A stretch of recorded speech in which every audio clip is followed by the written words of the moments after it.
Big boss 9 Telugu finalist 5 ఉన్నారు కదా. 5లో మొన్న అయితే ఇమాన్యుయల్ది టోటల్ జర్నీ చూపించారు. నిన్న అయితే తనుజది చూపించారనమాట.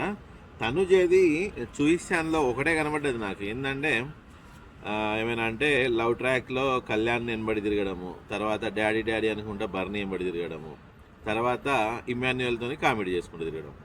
ఇది తప్పించి ఆమె జర్నీలో ఇంకేం లేదు. ఒకవేళ నామినేషన్లో వస్తే మాత్రం ఇక కోపానికి రావడం, అరవడం, ఇది ఒక్కటే తనుజ చేసింది ఈ జర్నీ మొత్తం బిగ్ బాస్లో. తర్వాత డెమాన్ పవన్ది వచ్చింది జర్నీ. డెమాన్ పవన్ మనకు ఏంటంటే ఒక ఫైటర్ లాగా వచ్చిండు. తన జర్నీ బాగానే సాగింది. కాకపోతే మధ్య మధ్యలో కొన్ని ఇష్యూస్ తనని ఒక బ్యాడ్ పోర్ట్రేట్ చేసిందనమాట. అది తప్పించి తనది ఓకే, ఈ జర్నీ బాగుంది. అయితే మిత్రులారా, ఎట్లా ఓటింగ్ సమయం కూడా గడిచిపోతుంది.